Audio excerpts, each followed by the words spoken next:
Assalamu alaikum everyone, this is me Hania, e-commerce student at Rehan School on an Academy page. So today I am going to present my review on the TEDx talk Fair What Holds You Back by Zoya Nasir. इस talk का मरकज़ी मौजू एक ऐसी चीज़ है जिसका सामना ज़िंदगी में हर इंसान को किसी न किसी वक्त करना पड़ता है, और वो है खौफ। खौफ एक कुदरती जज्बा है, ये हमें खतरे से बचाता है, लेकिन बाज़ औक़ात यही खौफ हमें नए मौक़े हासिल करने, अपने ख्वाब पूरे करने और अपनी सलाहियतों को इस्तेमाल करने से रोक देता है। इस टॉक का एक अहम पैगाम यह है कि अगर हम खौफ को इजाज़त दें तो वो हमारी ज़िंदगी को कंट्रोल कर सकता है। हम अक्सर समझते हैं कि कामयाब और बाएतमाद लोग बिल्कुल नहीं डरते, लेकिन हकीकत यह है कि हर इंसान के अंदर खौफ मौजूद होता है। फ़र्क सिर्फ यह है कि कुछ लोग अपने खौफ का सामना करना सीख लेते हैं और खौफ को अपने फैसले करने नहीं देते। ज़ोया नासिर बताती हैं कि खौफ मुख्तलिफ़ जगहों से आ सकता है, हमारे अंदर से, दूसरों लोगों से और माशरे से। कभी हम इस बात से डरते हैं कि लोग हमारे बारे में क्या कहेंगे, हमारे ज़हन में सवाल आता है कि लोग क्या कहेंगे, या अगर मैं नाकाम हो गई तो। आहिस्ता आहिस्ता हम ये पूछना छोड़ देते हैं कि मैं क्या चाहती हूँ, और ये सोचने लगते हैं कि लोग मेरे बारे में क्या सोचेंगे। ये वो लम्हा होता है जब खौफ हमें पीछे रोकना शुरू कर देता है। खौफ की एक अहम शक्ल सेल्फ डाउट भी है। हम सोचते हैं कि शायद हम इतने काबिल नहीं, या शायद हम कामयाब नहीं हो सकेंगे।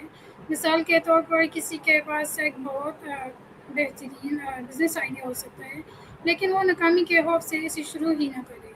कोई शख्स स्टेज पर बोलना चाहता हो, लेकिन गलती करने से और खौफ से मौके से पीछे हट जाए। ऐसी कंडीशंस में सबसे बड़ी रुकावट हमेशा बाहर की दुनिया नहीं होती, बल्कि अक्सर हमारे अपने जहन का खौफ होता है। इसलिए स्टॉक का अनुमान होल्ड्स यू बैक बहुत पावरफुल है। ये हमें अपने आप से सवाल करने पर मजबूर करता है, आखिर मुझे पीछे कौन रोक रहा है? क्या ये नाकामी है? क्या ये लोगों की तनकीद है? क्या ये रिजेक्शन है? क्या ये माशरा है, या फिर सिर्फ कामयाब ना होने का खौफ?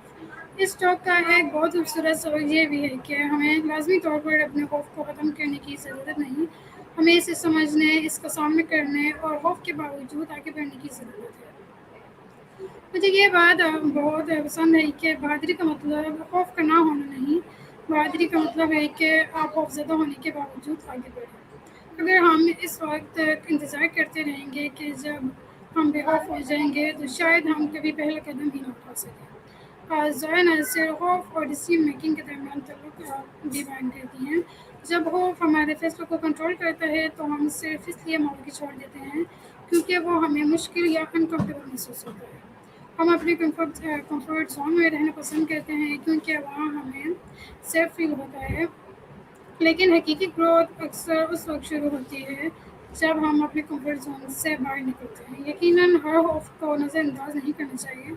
कुछ खौफ हमें हकीकी खतरात से महफूज रखते हैं। असल बात ये समझना है कि कौन सा खौफ हमें महफूज रख सकता है और कौन सा हमें महदूद कर रहा है। मुझे इस टॉक में अपने पैशन को फॉलो करने का पैगाम भी इंस्पायरिंग लगे कि आप सिर्फ पैशन से पूरे नहीं होते, इनके लिए मेहनत, सब्र, हिम्मत और कंसिस्टेंसी ज़रूरी है। Overall what holds you back एक बहुत रिलेटेबल और इंस्पायरिंग टॉक है। इसका पैगाम सादा लेकिन बहुत पावरफुल है। खौफ को अपनी ज़िंदगी का ड्राइवर ना बनने दें। हम अपने खौफ को सुन सकते हैं, इसे समझ सकते हैं और इससे सीख सकते हैं, लेकिन हमें इससे अपने मुस्तकबिल के फैसले नहीं करने देने चाहिए। अगर कोई ऐसी चीज़ है जिससे आप सिर्फ खौफ की वजह से अवॉइड कर रहे हैं, तो अपने आप से एक सवाल करें, अगर मुझे खौफ ना होता तो मैं क्या करती?